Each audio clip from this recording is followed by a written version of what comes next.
está vendo agora. Boa tarde para quem está vendo gravado. Olá para todas e todos. Grato por estarem presentes nesse curso. A gente está fazendo tanta coisa, considerando o ritmo cansativo que a gente tem com disciplinas online, aulas remotas, tantas outras atividades, profissionais ou não, e família, e todo mundo trancado em casa, e saindo tenso, e sem saber como é seguro ou não para sair, e ainda pararem 3 dias para dar atenção a esse curso. Fico muito grato por isso. Eu coloquei segundo dia, porque, como notaram, ontem e hoje está bem fechadinho. Nós tivemos um dia de introdução, professora Ana Florinda, e depois algo fechadinho, outros 2 dias. Ontem nós constatávamos conceitos fundamentais, sistema jurídico normativo nacional e internacional básico. Hoje é como se fosse um sistema avançado. Eu não sei se essa é uma boa denominação, que eu gosto dela. Em que nós vamos ver segunda norma surgida internacional sobre direitos da pessoa com deficiência a fazer parte da Constituição Federal Brasileira.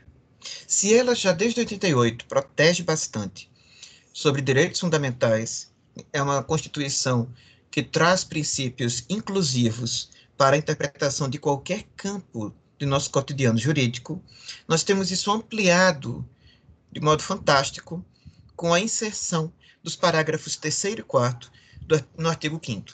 A emenda constitucional que fez isso abriu um espaço maravilhoso para nós termos o controle de convencionalidade nos tratados internacionais de direitos humanos, fazendo com que ou eles tenham caráter supralegal acima de leis ordinárias, ou eles tenham caráter de norma constitucional. A convenção que nós vimos ontem tem um caráter de norma constitucional, não é análogo à Constituição, faz parte. É um erro grosseiro as editoras de direito não publicarem a Constituição de 88 com essas convenções junto. Cria confusão para muitos cursos de direito, sem dúvida alguma. Bom, eu sei que não vai adiantar muito, porque tem gente ainda chegando, eu dizer isso, mas não precisam avisar que estão presentes, gente, porque quando eu pego uma planilha de frequência aqui, avisa todo mundo que passou pela sala, então podem ficar tranquilos. E ainda tem mais, como aconteceu em Itamara ontem, de assistir depois, gravado. Ela não pôde estar com a gente no horário de aula desse curso, então ela assistiu bem tarde da noite, ontem, mas assistiu. Então não se preocupem com isso, isso não é algo grave. Podem avisar coleguinhas, eu deixei aviso. Vilma, não se preocupe também, qualquer coisa entrando, saindo, é normal, eu mesmo posso cair a qualquer momento. Fico feliz que tenha conseguido entrar. Obrigado pela sua presença. Então, começamos. E esse primeiro slide, por estranho que pareça, essa cadeira de rodas é real. Vocês estão vendo. Ela não é uma charge. Essa cadeira de rodas é possível comprar. É uma cadeira de rodas para ambientes acidentados, espaços acidentados. Porque qual é a ideia? A ideia é que não há lugar proibido para a pessoa com deficiência. O que há lugar em que pessoas não cuidaram da adaptação. Eu não sei vocês, mas eu fico muito feliz toda vez que eu posso dizer a frase que eu vou dizer agora. Eu até anuncio antes de falar, porque eu acho muito legal. Alagoas é pioneira no mundo em inovação tecnológica sobre pessoas com deficiência em alguns ramos. Olha que coisa maravilhosa de se dizer. Nós temos um aplicativo premiado internacionalmente e nós temos também a primeira jangada adaptada para a cadeira de rodas do Brasil. Saiu da Alagoas. Essa ideia. Já tendo outras no Brasil, reproduzindo a ideia, reconhecendo a fonte. Não houve registro de propriedade intelectual porque são técnicas tradicionais utilizadas, então não tinha como registrar, mas somos pioneiros de um modo muito interessante. Exatamente, Vilma, eu não lembrava o nome do projeto, obrigado. Está no projeto Praia Acessível, exatamente. Há 2 grandes projetos no Brasil, nesse campo. Um no Rio, em Santa Catarina, Praia Pajuçara, bem lembrado. Um no Rio, em Santa Catarina, que é com uma espécie de calçada feita de modo artesanal para levar as cadeiras de roda até o mar. Alagoas veio com outra contribuição, a jangada acessível, que exatamente fica na Praia do Passara. Uma ideia maravilhosa. Então, há muitas tecnologias voltadas à acessibilidade, muitas. Para ter uma ideia, gente, eu vi há pouco um artigo, eu não tinha pensado por esse lado ainda, só esse ano que vi isso. Eu vi há poucos meses um artigo apontando uma tecnologia social que vocês, eu acho que não viram como só tecnologia social também ainda. O cão-guia. O cão-guia que tem regulação própria para que possa entrar em qualquer estabelecimento, até de saúde. Qualquer cão-guia pode entrar. Ele não está nessa apresentação, mas fica entre as leis que eu não incluí, porque tinha já muita coisa nesses 2 dias. Mas o cão-guia é uma tecnologia social, porque ele, por natureza, ele não é cão-guia. Ele tem que ser treinado para isso, ter acessórios ligados a ele para isso, ter o dono preparado para conduzi-lo. Portanto, há uma tecnologia envolvida, mesmo não sendo algo criado pelo homem, mas trabalhado pelo ser humano. Então, começando essa nossa tarde de hoje, nosso roteiro de hoje traz como um marco normativo complementar ao de ontem. Apesar de concordar com muitos de vocês que era muita norma ontem, hoje nem imaginem, tem mais ainda. Tem mais ainda do que ontem. Nós temos o Tratado de Marrakech, ratificado em 2018, e ainda pouca gente sabe o que fazer com ele. Isso foi dito em um congresso que eu fui em abril, no Rio de Janeiro, online, obviamente, que da Comissão de Direitos da Pessoa com Deficiência de lá, congresso maravilhoso, que eu comentei rapidamente ontem, e que um dos responsáveis por esse tratado existir era palestrante. Ele disse que até hoje a dificuldade é as pessoas saberem que ele existe e o quanto ele é útil.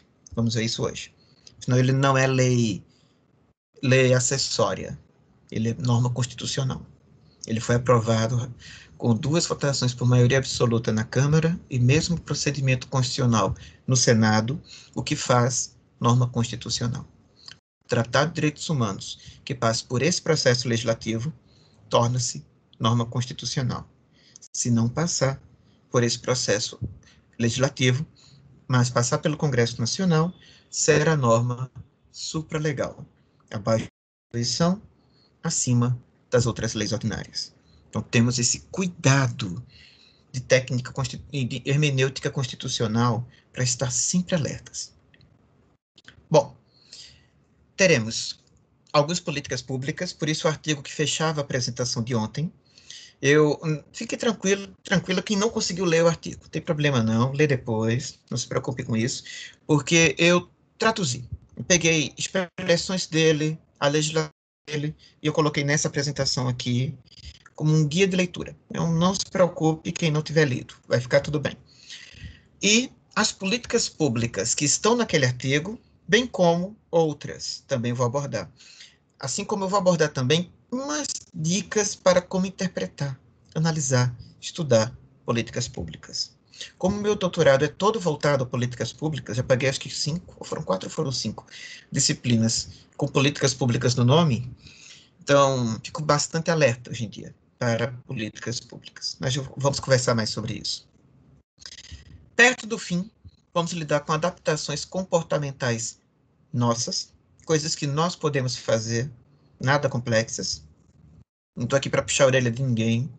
São somente pequenos ajustes em coisas do dia a dia, dentro do curso de Direito, que dá para fazer.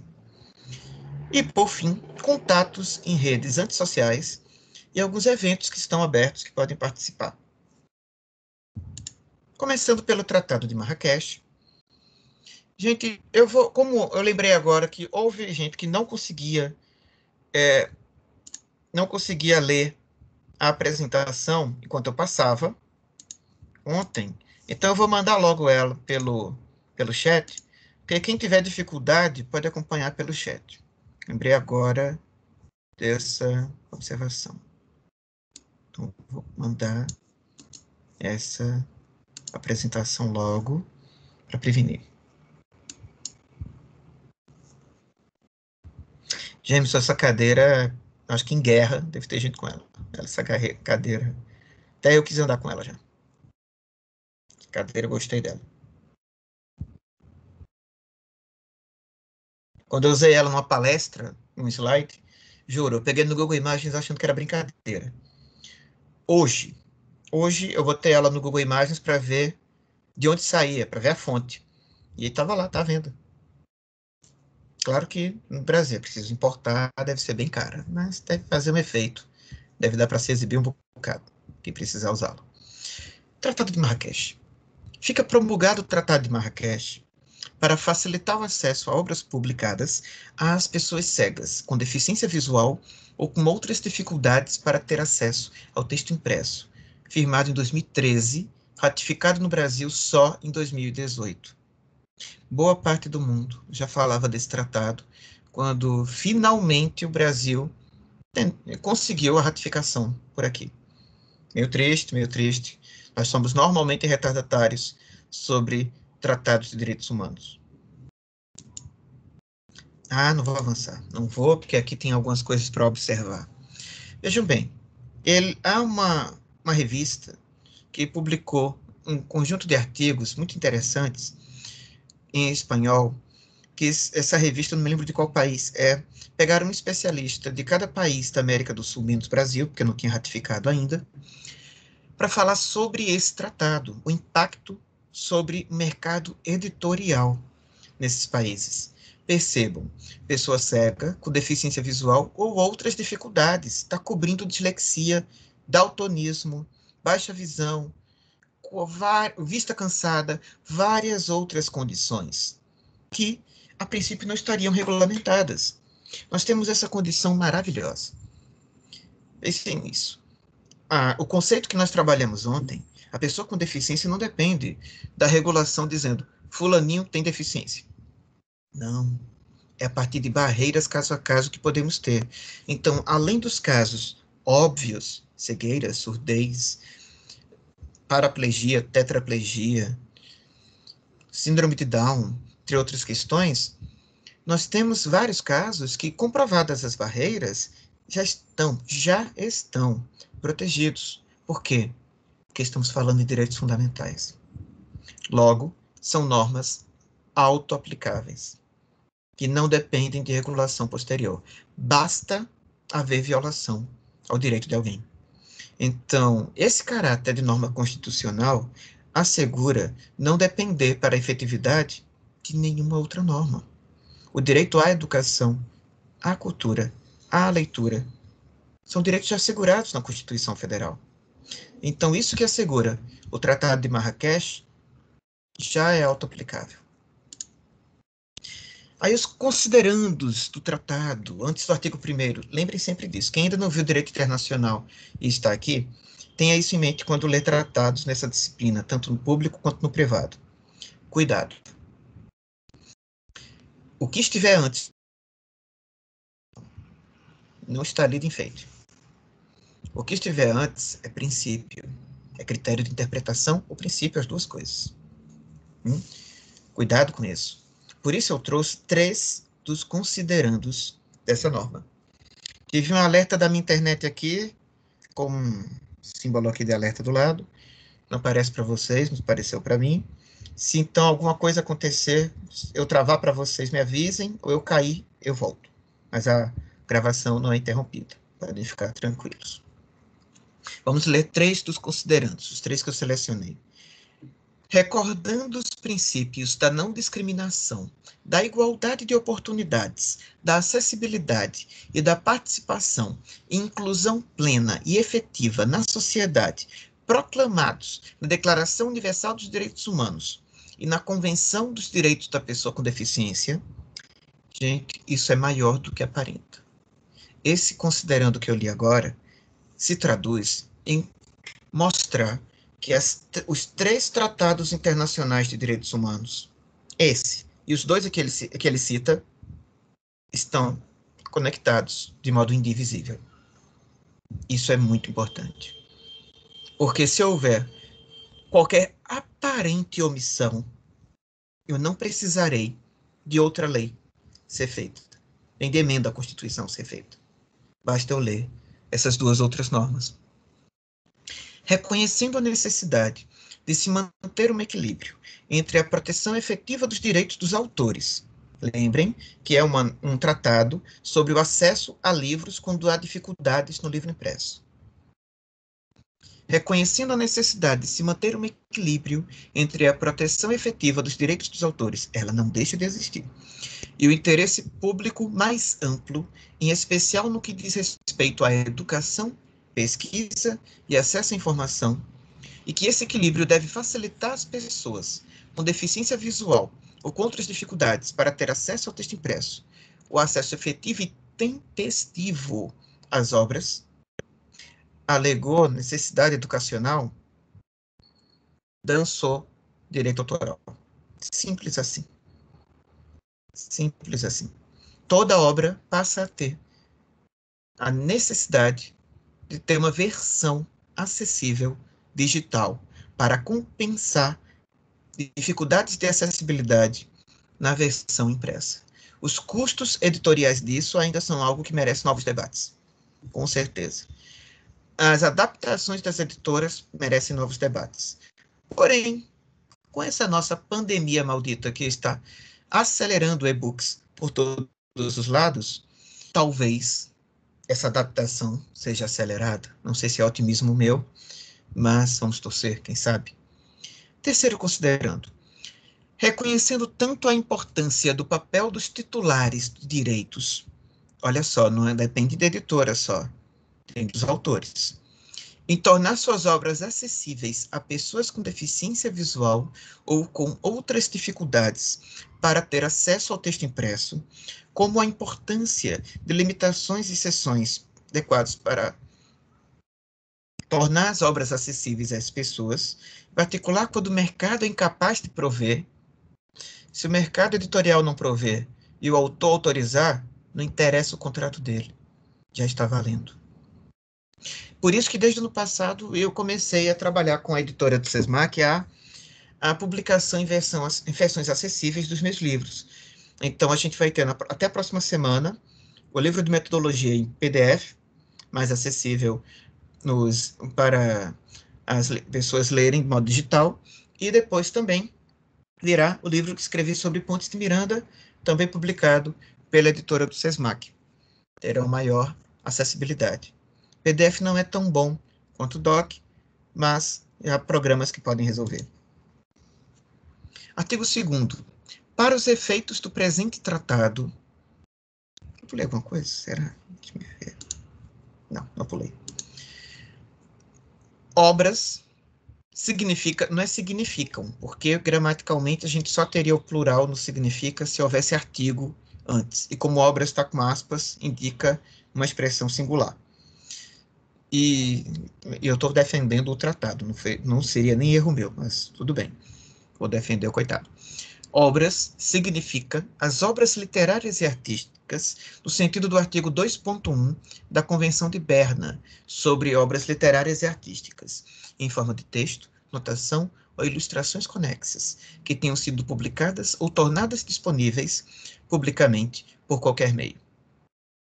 Exemplar, em formato acessível, significa a reprodução de uma obra de maneira ou forma alternativa, que dê aos beneficiários acesso. É bem detalhado aí para explicar. Há outros conceitos, outros termos também. Basta vocês voltarem na apresentação e ao lado do Tratado de Marrakech tem como pegar essa lei. O Decreto 9522/2018. Todas as leis a que me refiro têm links na apresentação. Todo negrito, todo sublinhado são meus para facilitar nossa leitura juntos. Artigo 3º. A quem se destina esse tratado? Ele não é para todos. Será beneficiário toda pessoa cega que tenha deficiência visual ou outra deficiência de percepção ou de leitura, que não possa ser corrigida para se obter uma acuidade visual equivalente à de outra pessoa sem a mesma condição. Olha o quanto isso é aberto. Não é à toa que eu dizia para vocês ontem. São dois tratados principiológicos. Eles estão pouco preocupados em trazer algo fechado, para que não dependam de novas normas quando conflitos surgirem. A linha C. que esteja impossibilitada de qualquer outra maneira, devido a uma deficiência física, de sustentar ou manipular um livro. Deixa eu explicar melhor essa linha C. Eu estou trabalhando agora em organizar uma live com um colega no doutorado. A gente é do mesmo grupo de pesquisa, Marcadores Sociais da Diferença, reconhecido pela CAPES, esse grupo de pesquisa, e que ele tem tetraplegia. A tetraplegia, ela pode ser de vários graus. A pessoa não necessariamente fica só a cabeça movendo. Não necessariamente é todo imóvel, padrão do ator Christopher Reeve, que fazia o Superman na década de 70. Não, não. Há vários graus. Você pode ter movimento sem controle nos braços. Você pode até mover a coluna, porque depende de qual vértebra atinja sua tetraplegia. Acontece que em quase todos os graus não consegue segurar um livro. Então, não é só o livro digital, mas que você possa tê-lo de modo adaptado para que aquela pessoa consiga, numa versão física, ter contato com o livro. Talvez sendo oferecidos suportes para pôr o livro. Talvez com algum sistema que leia para essa pessoa o livro impresso. A tecnologia vai trazendo alternativas. Artigo 5º. Ainda nesse tratado de Marrakech. Eu selecionei alguns artigos somente, apesar de ser um tratado curto. Vocês vão ver quando pegar ele inteiro, ele é muito pequeno. Ele vai bem direto ao ponto. Eu estou trabalhando no 3º artigo, agora sobre ele. Tem 2, um publicado e um que enviei para a Revista Brasileira de Educação Especial. Olha, Vilma está nos informando. A lesão mais grave é da L4 até a L6. Há um documentário, Motherball, gosto muito desse documentário. Eu já o assisti pelo YouTube, eu tinha em DVD, na época que existia DVD. Motherball. Esse documentário é maravilhoso, Vilma. Ele é que me ensinou a distinção entre as vértebras. Vai assistir nesse documentário. Esse é o apelido da seleção tetraplégica de rugby em cadeira de rodas do Canadá. E olha, você vê aquele pessoal na cadeira de rodas com dificuldade de movimentação de braços e sem movimentação das pernas, e dá medo de alguns deles, de tão barra pesada que são. É interessante, muito interessante mesmo. Casca grossa, pessoal, vale a pena. Quando eu falar em capacitismo aqui, provavelmente vai ser um bom momento para lembrarem de capacitismo quando olharem o trailer desse documentário. Vale assistir o trailer dele. É fácil de achar no YouTube o trailer. Vão gostar. Bom, mas guardem essa palavra capacitismo para quando estiverem lidando com isso. Artigo 5º. Será permitido às entidades autorizadas, sem autorização do titular do direito, e em conformidade com o disposto no artigo 2º, a linha C, distribuir ou colocar à disposição exemplares em formato acessível a um beneficiário em outra parte contratante. Explicando melhor, mesmo que o autor não se manifeste, até o autor seja contra, uma alma cebosa desgraçada que é para ser contra de algo assim, não interessa. Ele não pode restringir que seja oferecida uma versão acessível para pessoas específicas. Dito de outro modo, o meu contrato com a Amazon para vender para Kindle os meus livros em versão digital diz que eu não posso distribuir esse livro de outro modo. Não estou nem aí. Está disponível na biblioteca virtual para vocês. Se eu quiser, eu boto aqui a qualquer momento. Por quê? Porque se eles me alertarem, reclamando comigo, que não deve ser doido de fazer, eu respondo com esse tratado, dizendo que há estudantes com deficiência visual na instituição. Logo, está justificado. Provavelmente eu vou receber um pedido de desculpas e algum vale-livro ainda, por parte deles, na Amazon. Então, o impacto que pode ter algo assim é ainda incalculável. Muita coisa que era vista antes como pirataria se tornou acessibilidade. Não é mais crime, desde que existe essa finalidade envolvida. Artigo 6º.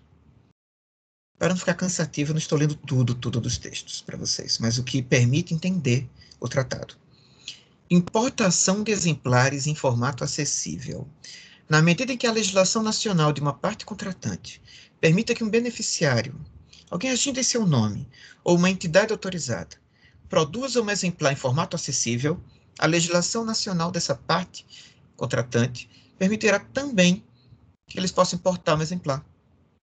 Deixe-me explicar essa expressão, entidade autorizada.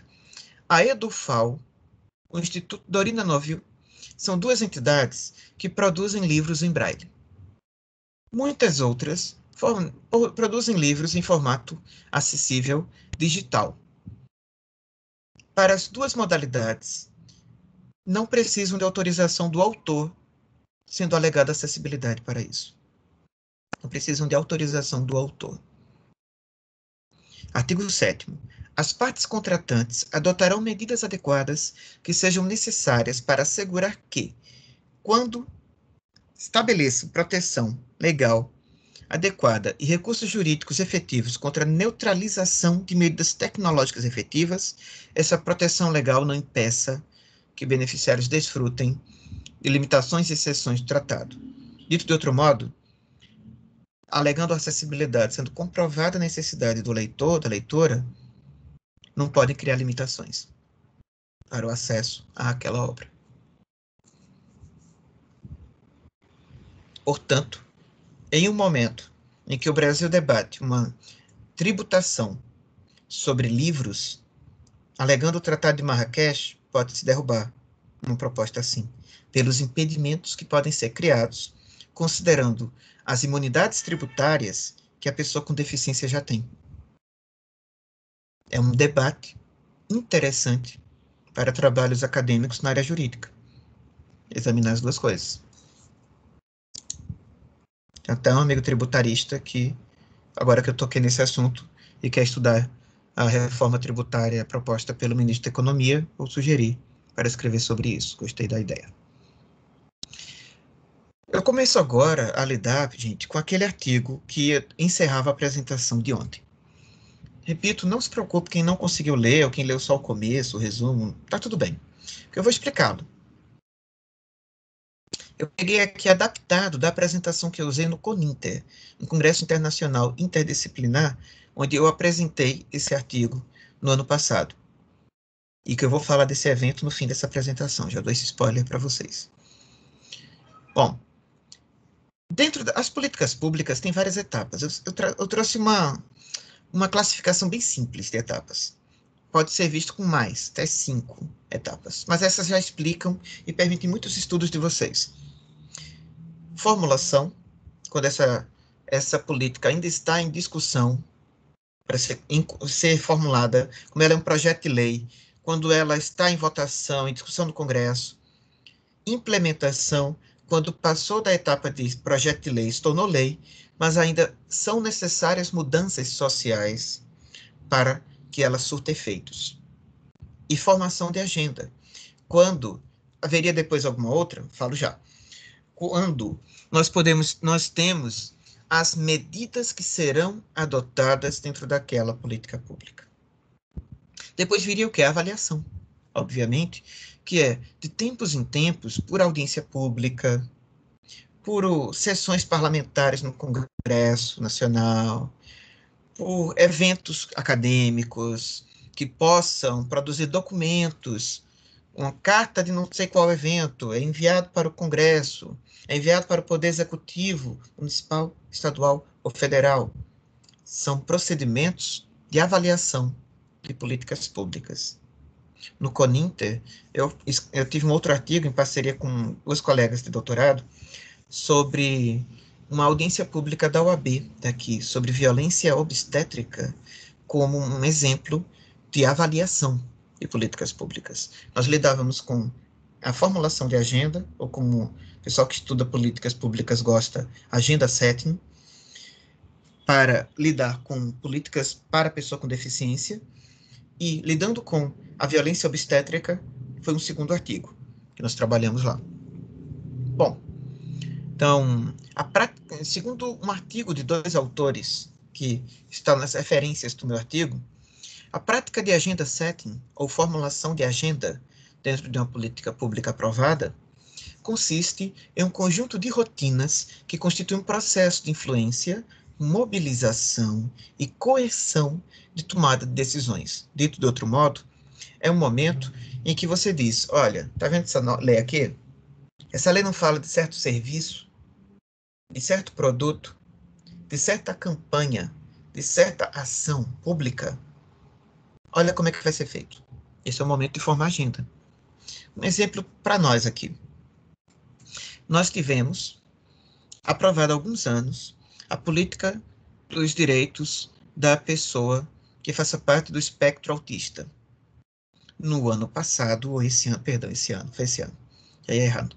Esse ano surgiu uma agenda, ou melhor, perdão, uma primeira medida de agenda. Não havia nenhuma antes. Agora a gente já começa a pensar uma agenda.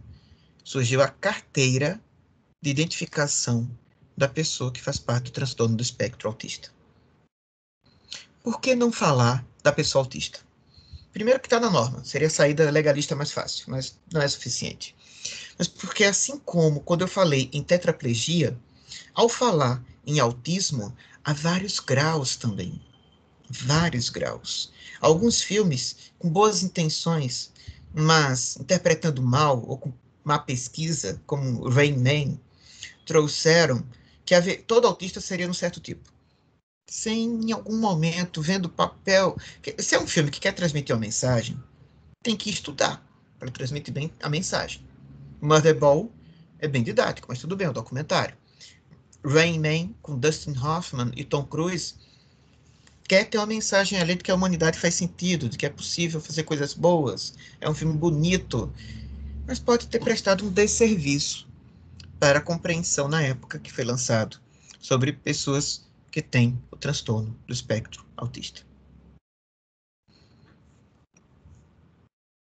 Então, formulação, implementação, formação de agenda, avaliação, são etapas das políticas públicas e, normalmente, quando você falar de uma política, primeiro que você nunca fala de as políticas públicas de saúde, as políticas de segurança pública. Não, não, não. Você fala de certa política, descrita em certa lei. Nela, você identifica que ações fazem com que ela seja visível, que ela se concretize. Aquelas ações estavam previstas na norma, é agenda. Não estavam previstas na norma, é aleatório. Então temos que tomar esses cuidados. Prosseguindo. Metodologia do artigo.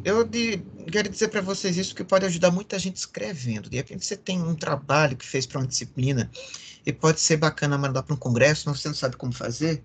O pessoal fora de humanas usa uma estrutura tão legal, tão simples, tão bacana.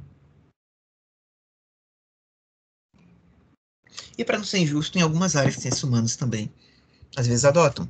Eu escrevi assim já 2 artigos, 3, de um ano passado para cá, e como facilitou para organizar os meus artigos? Você tem introdução, você tem a metodologia, ou materiais e métodos, você tem um capítulo de discussão teórica, você tem considerações finais. Então, quando você vai lidar com um estudo documental ou um trabalho de campo, fica tão prático dividir assim. O texto tende a quase se escrever sozinho. E esse congresso estava exigindo essa estrutura. Então, por isso, nós temos nos tópicos que eu coloco aqui, essa estrutura. Metodologia adotada. Foram estudados princípios de normas internacionais e critérios de inclusão das políticas públicas. Como eu selecionei para o artigo quais políticas eu ia estudar. Não, porque tem muitas políticas, mas eu vou trabalhar com essa aqui. Por que você vai trabalhar com essa? Então, aqui temos alguns critérios.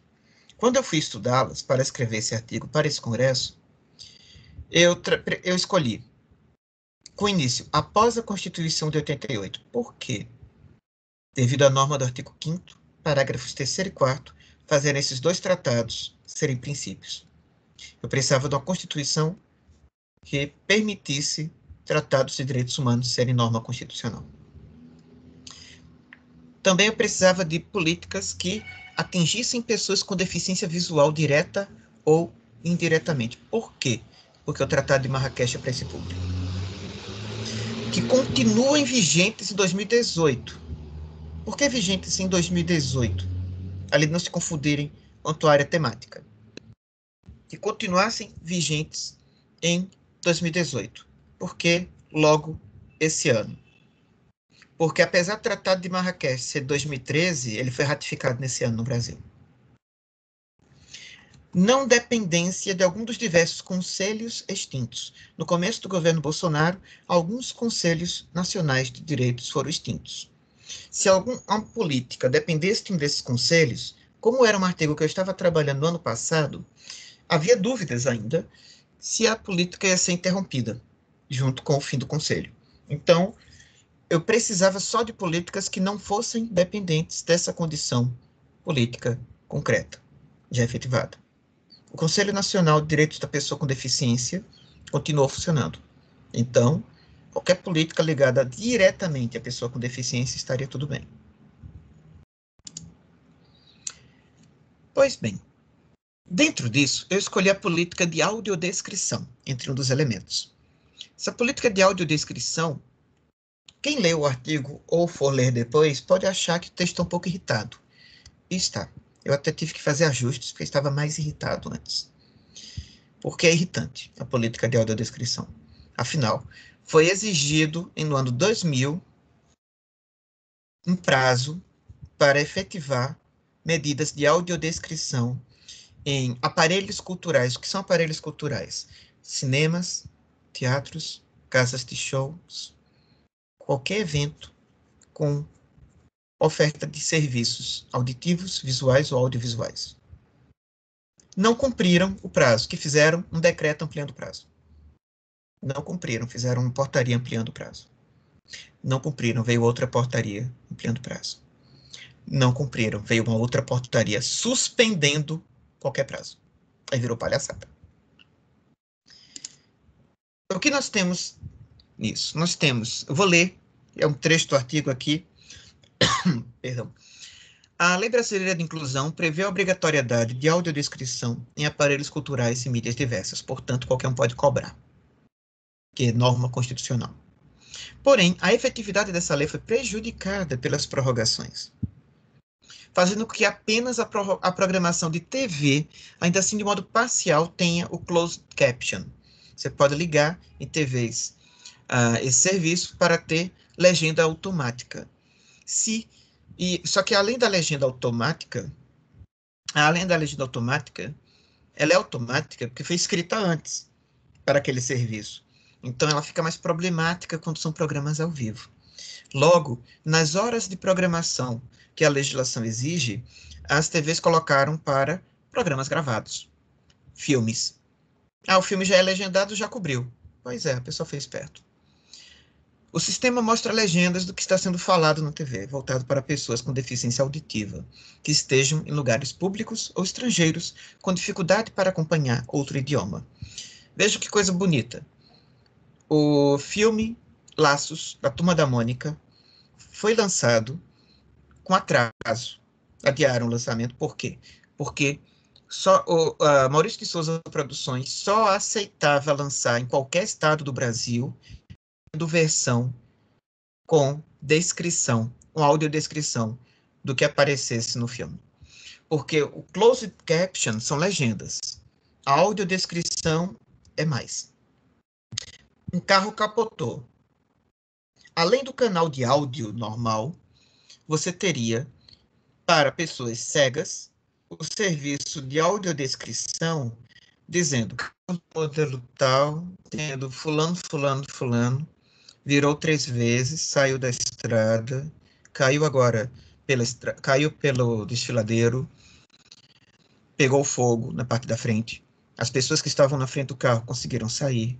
Não dá para ver se as pessoas do banco de trás conseguiram sair. Assim, seco.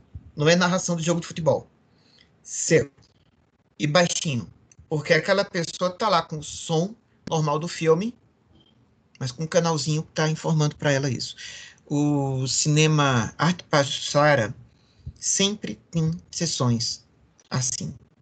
Sempre tem sessões com audiodescrição. Parque Shopping uma vez ou outra. Não é uma regra, infelizmente. Não. É possível no Telecine ter audiodescrição. Não sei se em todos os canais, mas é possível ter audiodescrição. Há uma campanha de pessoas com deficiência visual no mundo inteiro para Netflix e Amazon Prime aumentarem sua programação com audiodescrição, porque não basta o closed caption com legenda automática. Isso só corre surdo. É preciso ser voltado para todos. Eles querem que milhares de pessoas sejam assinantes, mas que não possam usar o serviço. Não faz sentido.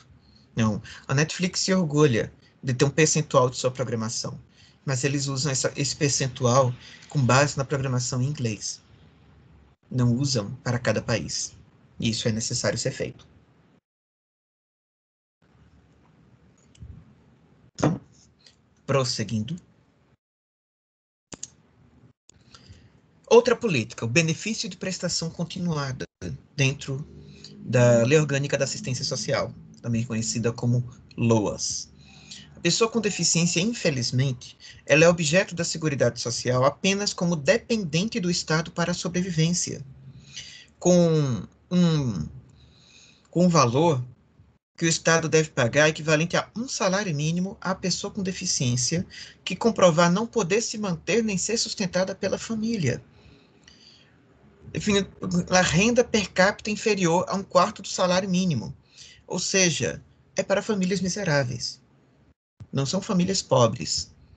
É algo bem abaixo, além de pobreza, para poder receber esse benefício. Nós tivemos agora uma condição em que quem recebesse esse benefício poderia automaticamente, se não se manifestasse, seria automaticamente vinculado ao auxílio emergencial, que pela última notícia que vi, foi prorrogado até o final do ano.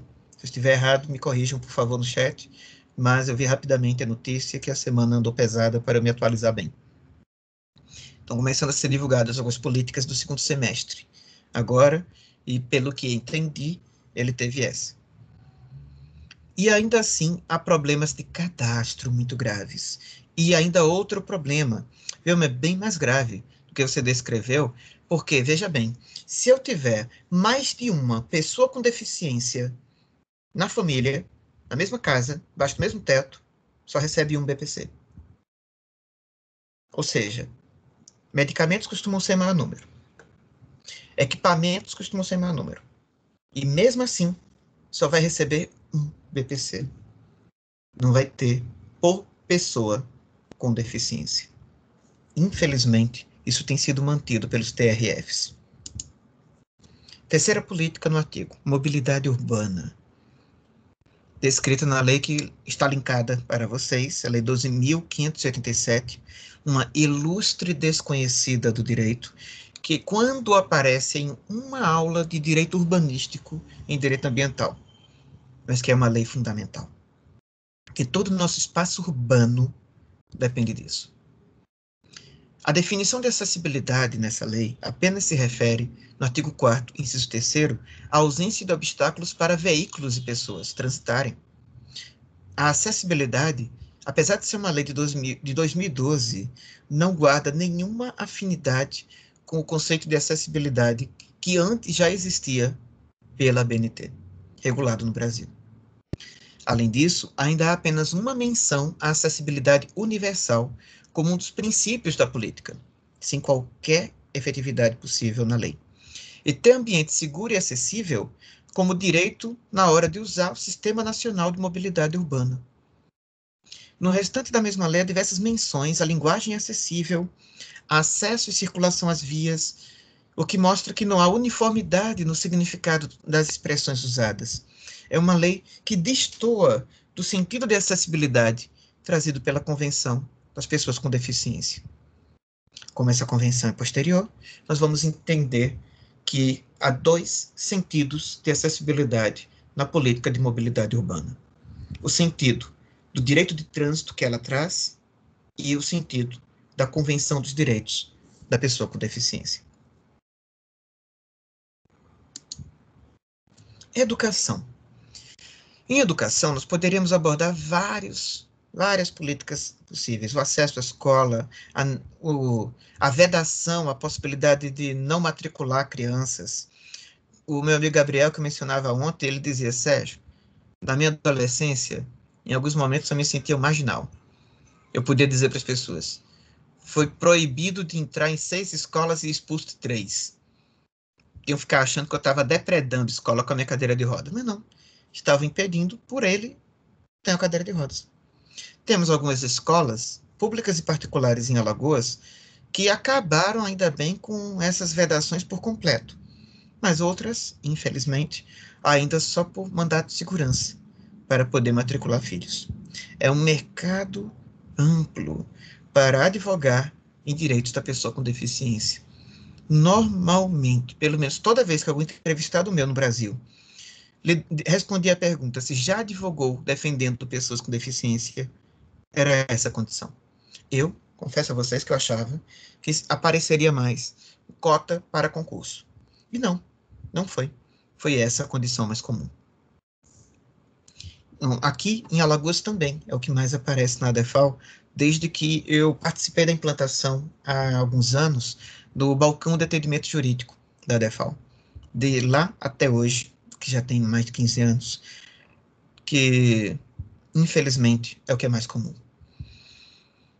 O Programa Nacional do Livro e do Material Didático tem se adaptado mal. Vilma está falando que nas escolas de Maceió tem conseguido matricular alunos com deficiência física. Vilma, o pessoal tem ficado mais educado sobre deficiência física. A deficiência visual, a deficiência auditiva, o pessoal tem incomodado mais. Por isso que tem um livro. Deixa eu ver se eu acho aqui, acho que esse eu consigo. Professor Sérgio, só atrapalhando um pouquinho e abrindo aqui o microfone. Não atrapalhe nada, fique à vontade, que é isso.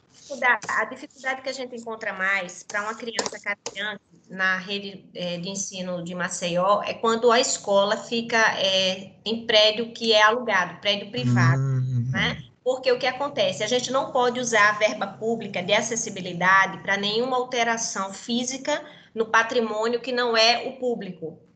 E aí fica essa dificuldade muito grande. Aí o que é que a gente tem feito enquanto Departamento de Educação Especial? Primeiro, me perdoe por estar intervindo, é porque assim, eu sou da É área isso, Vilma. Eu dizia ontem, né? Eu dizia ontem, pode ligar o fone em qualquer momento, porque não me atrapalha. Que é É isso. porque assim, Você só está colaborando, não está atrapalhando em nada. Eu sou membro da equipe de educação especial da CEMED, que eu sou especialista em Maravilha. algumas deficiências, dentre elas autismo, né, etc. Aí vai.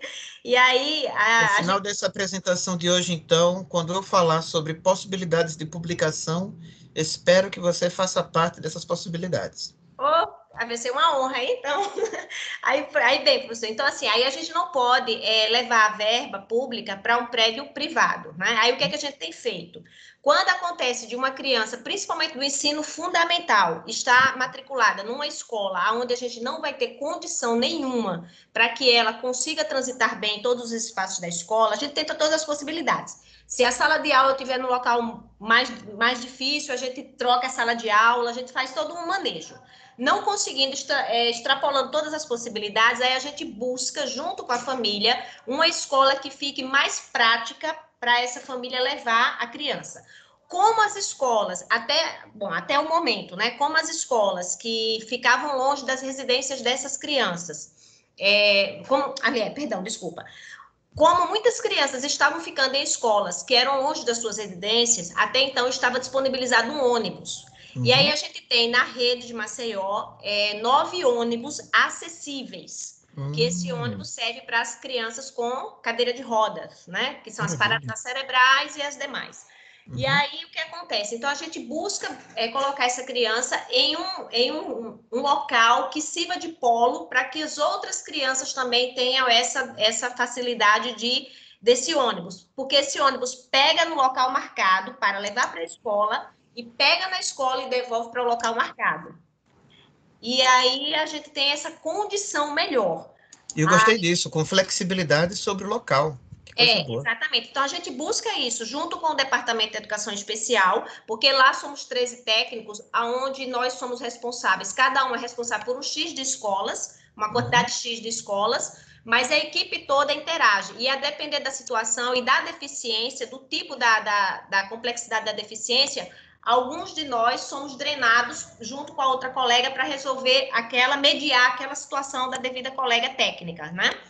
E aí a gente consegue fazer isso junto ao setor de matrícula, e através do setor também de normas e legislação, porque nos dá todo o amparo legal para a gente poder fazer esse remanejo para as nossas crianças com deficiência, entendeu?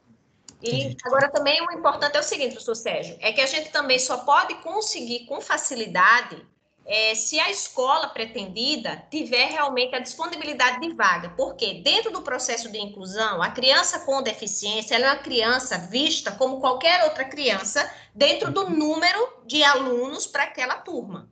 Então, ela não é um a mais, ela é uma criança dentro daquele processo de inclusão, dentro do número de vagas da sala de aula. Ah, mas já tem 20, bota 21 porque ele é deficiente. Não, isso não é incluir, isso é empurrar de goela abaixo. Então, a gente acaba tirando os direitos delas, garantia de direitos delas, se a gente ficar impondo determinadas situações que burlem o direito das outras também, né? Aí a gente tem todo esse cuidado. Então, quando a criança não consegue ir para uma outra escola que tem uma condição melhor de acessibilidade, ela continua na escola que ela está. Aí a gente busca um outro meio possível, mas nem que a gente transfira a turma para o pátio da escola, mas a gente dá um jeito, entendeu? E o técnico fica responsável de acompanhar periodicamente toda a evolução dessa criança e da turma dela que ela está inserida. Desculpa o parêntese grande, mas é porque eu queria só que não, você colaborou muito. São informações que, sendo um curso de políticas públicas, o que faço, em alguns momentos eu vou poder exemplificar com essas tuas informações ao pessoal, só me ajuda. Pronto. Agradeço muito a você. Se precisar, pode falar comigo, que o que eu puder eu ajudo. Maravilha, ótimo. Vai um presentinho aqui em retribuição. Coloquei no chat um documento de 2015 do SESMAC, que é o que foi feito pelo Núcleo de Acessibilidade do SESMAC, com recomendações para coordenações e professores como lidar com estudantes com deficiência. Então, fica esse presentinho. Eu mandei em PDF agora no chat, esse manual. Que, como ele é de 2015, provavelmente pode precisar de alguns ajustes de lá para cá. É algo que você poderia contribuir bastante ao pessoal do núcleo. Agora que estamos online, o pessoal deve estar com bastante disponibilidade para poder fazer os ajustes. Isso. Aqui, gente, como bem disse Vilma, boa parte do acesso à escola, as escolas têm resolvido.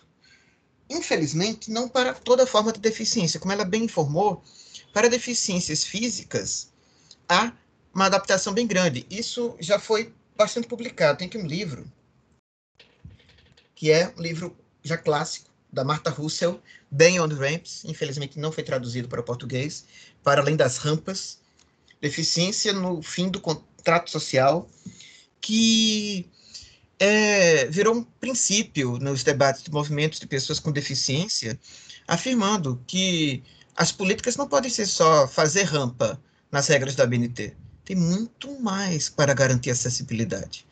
É uma coisa até ofensiva para deficientes, pessoas com deficiência sensorial, ver alguém afirmando isso. Ah, não, botamos um elevador, botamos uma rampa, resolvemos tudo. O problema? Não sou problema. Sou alguém que quer acesso. Não sou problema. Então, há ajustes ocorrendo. E eu fiquei feliz quando eu estava escrevendo esse artigo e eu fui pesquisar a política nacional do livro e do material didático. Porque estava tudo errado na lei. Tudo errado. Porém, foi feito um edital para aquisição em escolas públicas de livros, com enormes vantagens se o livro fosse acessível, já se adaptando, esse edital do ano passado, já se adaptando no Ministério da Educação, esse edital, para nosso Tratado de Marrakech. Esse edital está em sintonia com o Tratado de Marrakech. Não se preocupa, Letícia. Letícia nos avisando no chat que a internet está ruim, precisou sair. Se conseguir voltar, fico feliz. Se não conseguir, assistir gravado depois. Aqui a gente não solta o cotovelo de ninguém, Letícia. Pode ficar tranquila. É todo mundo junto. Então, a política nacional do livro didático tem parecido se adaptar bem. Política de geração de emprego e renda, que sempre é uma dificuldade no Brasil, falar nisso. Sempre. O que se tem mais são políticas de flexibilidade de direitos, redução de direitos, mas não de geração de direitos. O Brasil tem sido péssimo nisso há mais de 20 anos. A Lei 8.212 fala em cotas, mas sem previsão sobre equidade na distribuição de vagas. São 2% para pessoas com deficiência, 2% a 5%, certo. Todos da mesma deficiência? Essa instituição pode ser adaptada por rampas e nada mais. Nunca os funcionários vão ter uma capacitação em Libras. Nunca vão saber o que é assistir no livro digital. Esses funcionários vão envelhecer na empresa, provavelmente, pelo menos uma parte deles. Podem ter vista cansada com o tempo. Pode aumentar a miopia com o tempo. E não vai ter adaptação nenhuma para eles. Não. Há problemas. Infelizmente, falar nesses problemas é quase impossível, porque os debates parlamentares são para reduzir direitos, em vez de fazer ajustes. Infelizmente. Discussão teórica trazida no artigo. Foi pautada por Teixeira e por Kaminsky e Janicki-Ravid. Janicki-Ravid e Kaminsky defendem a superioridade no Tratado de Direitos Humanos sobre direitos locais, chamado Soft Law. Soft Law como direito local. Isso foi assimilado pelo Brasil com a emenda constitucional que criou o controle de convencionalidade para tratados de direitos humanos. O outro aspecto que eu trago teoricamente é a dimensão distributiva a quem se destina a política, regulatória, como acompanhar a política, constitutiva, que garantias serão asseguradas enquanto estiver em vigência, e redistributivas, que consequências se espera para a sociedade. O que vai mudar a sociedade com isso? A avaliação da efetividade de uma política pública passará por essas 4 dimensões, muito bem explicadas no artigo de Teixeira, que está nas referências do meu artigo. Encerrando, então, esse artigo, até então, uma análise com base nele, nós temos mais algumas políticas. Agora, 2 leis que regulam o trabalho relacionado com pessoas com deficiência auditiva. A Lei 12.319 regula a profissão de intérprete e tradutor de Libras. Eu separei o artigo 7º porque ele é bem interessante. O intérprete deve exercer sua profissão com rigor técnico. Outro artigo prevê a formação para poder ser intérprete. É possível. Após essa lei foi que surgiu a licenciatura em Libras, na UFAL, curso que já formou algumas turmas, zelando pelos valores éticos e inerentes, pelo respeito à pessoa humana e à cultura do surdo. E lá no fim, fala nesse artigo na comunidade surda.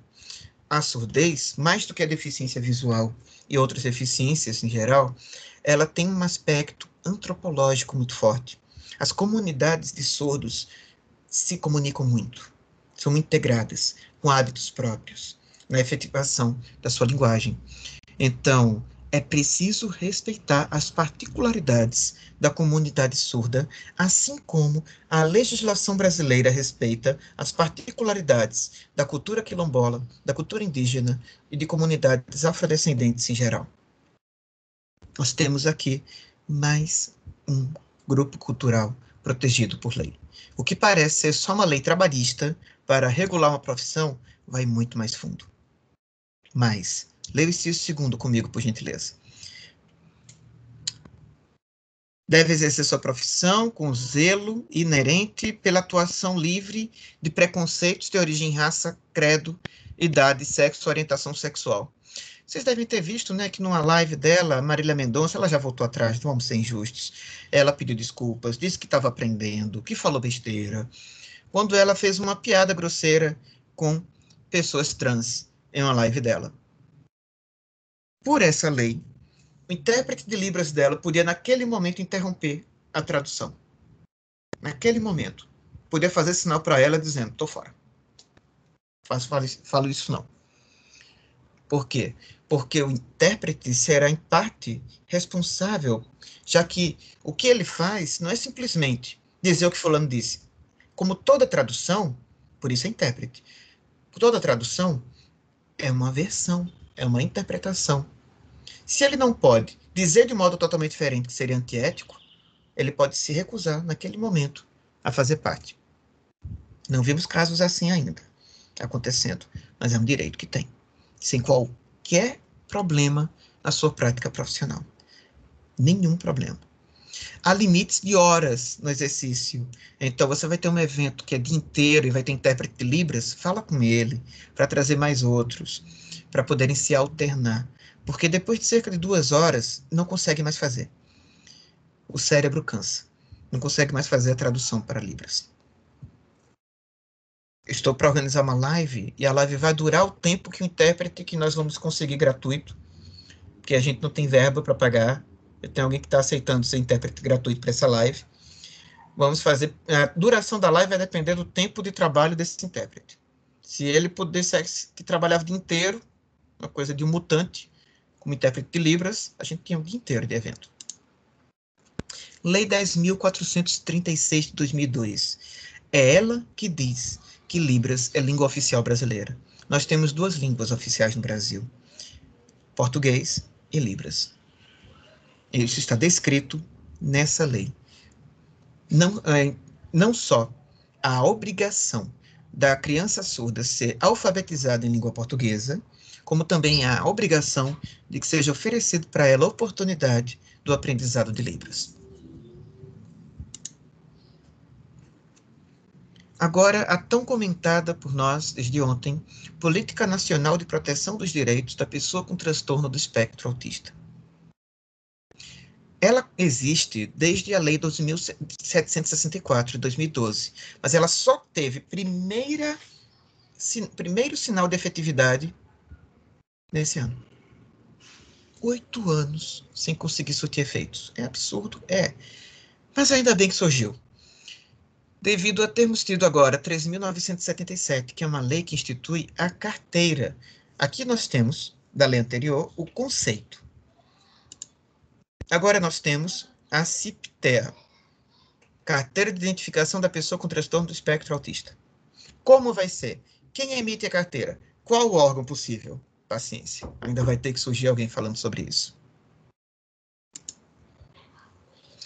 Alguns desafios que nós temos. Depois de ver tanta lei, pela primeira vez na vida para alguns debates sempre necessários. Eu vou tentar exibir uns vídeos para vocês, trazendo esses debates. Se não aparecer, por favor, me avisem, que aí eu compartilho de outro modo. Mas isso eu consigo por aqui primeiro.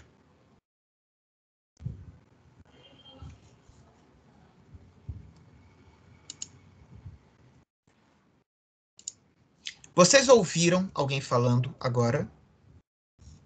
Não. Então eu vou compartilhar por outro caminho. Vou parar a apresentação, vou compartilhar por outro caminho, porque isso é bem interessante. Então vamos lá, compartilhando a área de trabalho. Isso vai ficar bem eficiente entre nós. Compartilhando a área de trabalho. Vou fechar o navegador. Vamos lá. Agora aparece para vocês a minha apresentação aberta, não? O PowerPoint, sim, professor. Sim, ótimo. A partir de agora isso vai funcionar, então. Então vamos lá, colocar em tela inteira. Agora vai funcionar. Primeira coisa, gente, vamos tomar muito cuidado na nossa linguagem, não é fiscalizar os outros, porque fica chato.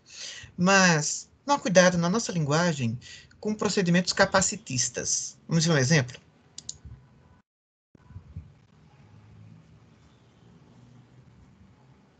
Acho que agora abre. Acho que agora eu consigo.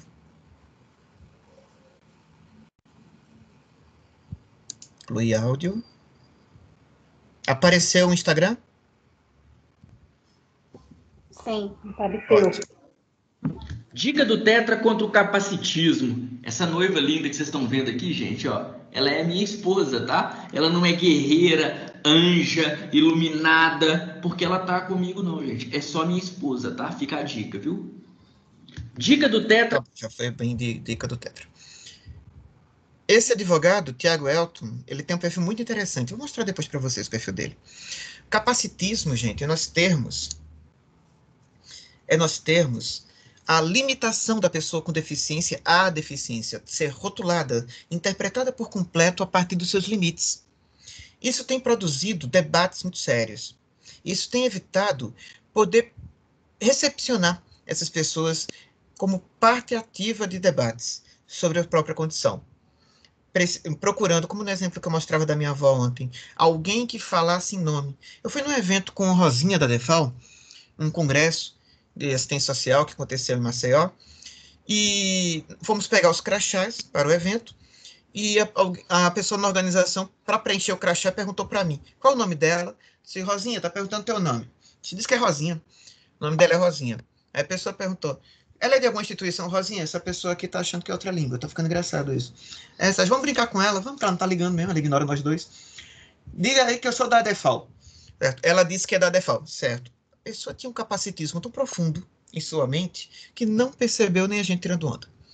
Não, o capacitismo vai por aí. Esses rótulos de você é batalhador, você é demais, olha que coisa mais linda. Não, eu sou uma pessoa como qualquer outra, tenho minhas limitações e vamos prestar atenção como qualquer outra. É tão ofensivo para a pessoa com deficiência quanto é uma mulher tentando falar sério no meio de homens e eles responderem, em primeiro lugar, você está linda. Bom, eu não estou ali para receber cantada, não estou ali para ninguém comentar minha aparência, estou ali para comentarem meus argumentos. É tão desagradável quanto. Se não for, mais, porque você está invisibilizando alguém por completo. A ética do cuidado versus uma tutela plena das pessoas. Isso é delicado para explicar. Vejam bem. Quase todo entrevistado que tive na minha pesquisa falava, eu posso trabalhar normalmente, sempre encontro quem me ajude.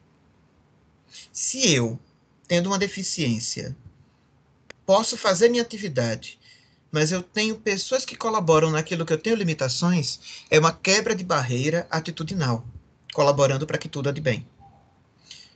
Então, isso é a ética do cuidado. Tem um bocado de artigos sobre a ética do cuidado que podem encontrar facilmente online. É diferente de depender tutelado que a família faça tudo por mim, que o Estado faça tudo por mim, que na empresa todo mundo faça tudo por mim. O que evitaria a minha autodeterminação. É um debate muito presente em todas as políticas sobre pessoas com deficiência. Outro aspecto é o que eu estou estudando no momento, é a teoria CREEP. Por não ter muita bibliografia em português, eu botei em inglês aí, CREEP Theory. E a inclusão no debate sobre interseccionalidade. Como é que funciona aí a interseccionalidade? Quando a gente precisa levar em consideração, gente, raça, renda, gênero, identidade sexual, como elementos constitutivos de nossa identidade, sem poder isolar um desses termos. A pessoa com deficiência tem reivindicado nos seus movimentos e, teoricamente, entrar nos debates sobre interseccionalidade. Alguns eventos aparecem assim, não, aqui é voltado para todos. Todos mesmo? Cadê o intérprete de Libras? Não, aqui toda a comunidade LGBTQIA+, está bem recepcionada. E o surdo gay? Ele está bem recepcionado aí? Então, a interseccionalidade vai considerando esse contingente também. Então, vamos tendo esse debate de modo mais amplo. Segundo vídeo, então, para um rápido debate nosso. Possível. É um vídeo muito recente. E depois vai vir um convite junto com esse vídeo. Claro, se eu conseguir abrir.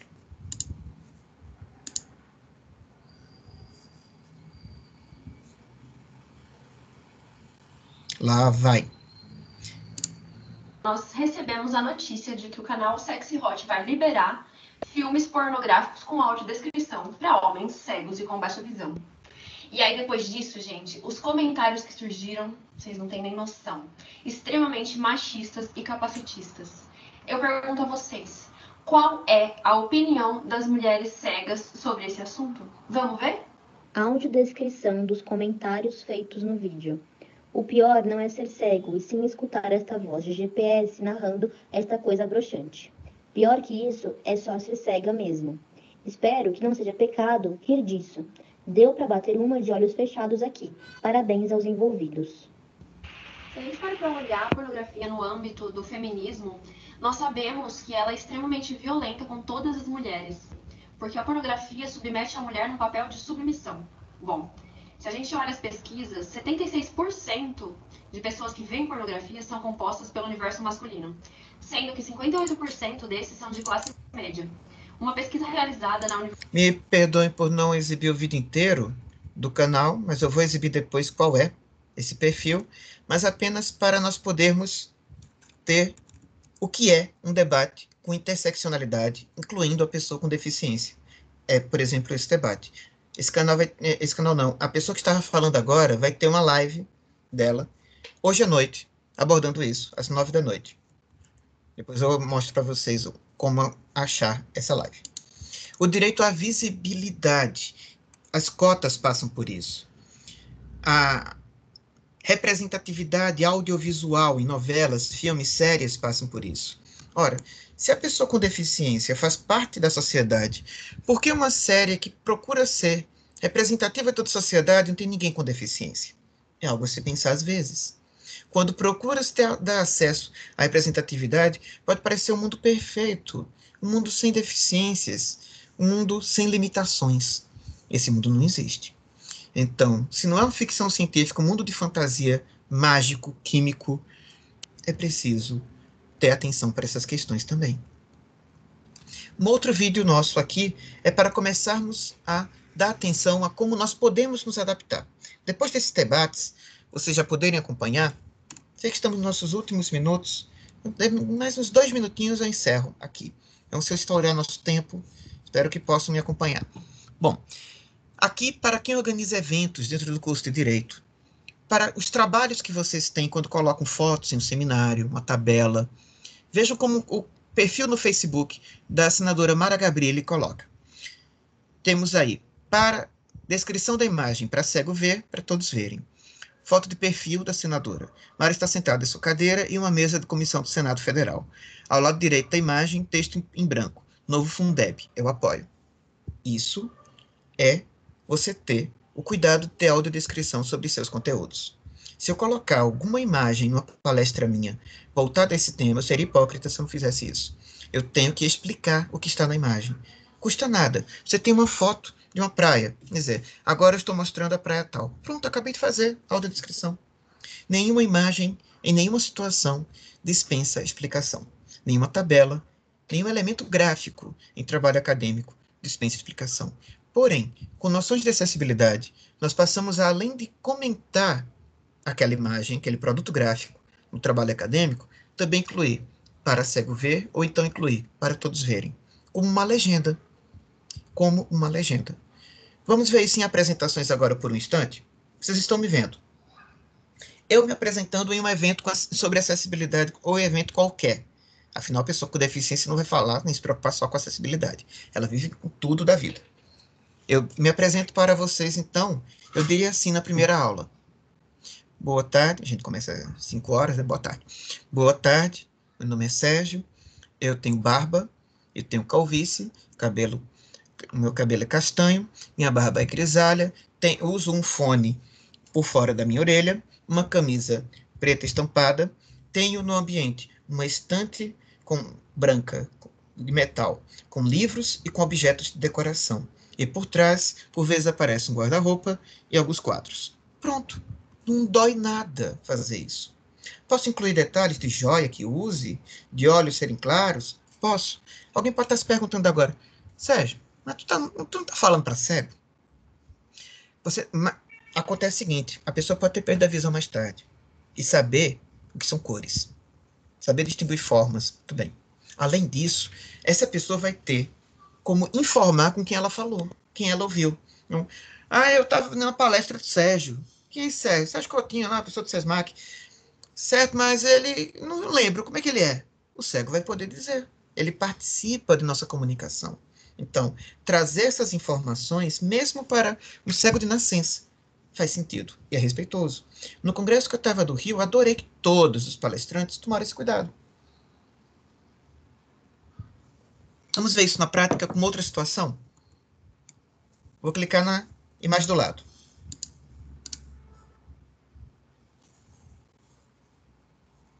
É o outro Instagram de uma advogada cega. À direita Depois o está senhor passa, a professor. mulher branca, cabelo loiro. Como? Depois o senhor passa os Instagrams pra gente. Dentro de 1 minuto já estou passando. Tá bom, Já obrigada. está na apresentação. Tá bom.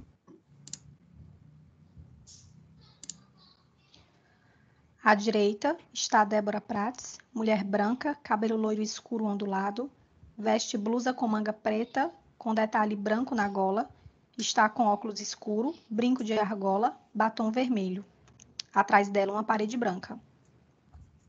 À esquerda, Laísa Rebouças, mulher branca, cabelo longo escuro e cacheado, veste blusa com manga preta e usa óculos.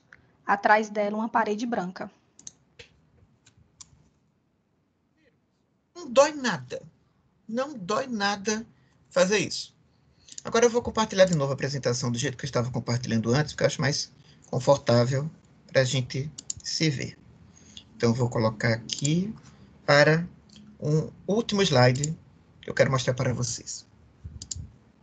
Já nos nossos instantes finais, dessa pequena prorrogação que temos.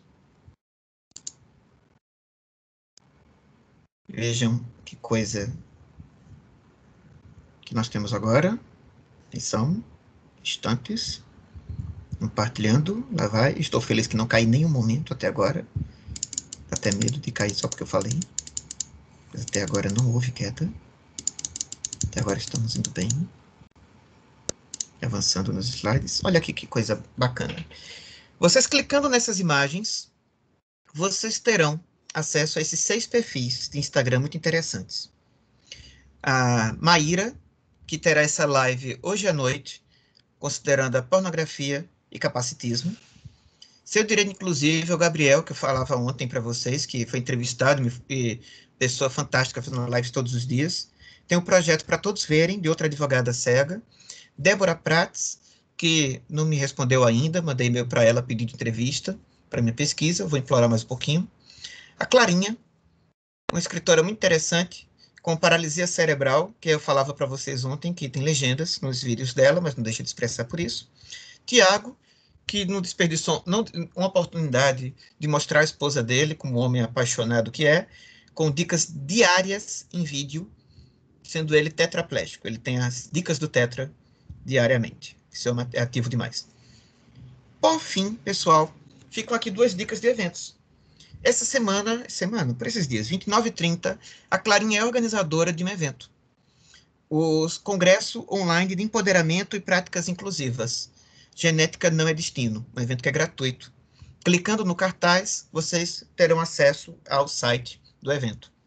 À direita, vocês têm a tela do Coninter, o evento que eu falava para vocês de onde saiu o meu artigo. Eles têm, todo ano, um grupo de trabalho sobre acessibilidade, com trabalhos do Brasil todo sendo apresentados. Adorei fazer parte do grupo de trabalho de acessibilidade no ano passado. Pode ser uma oportunidade muito interessante.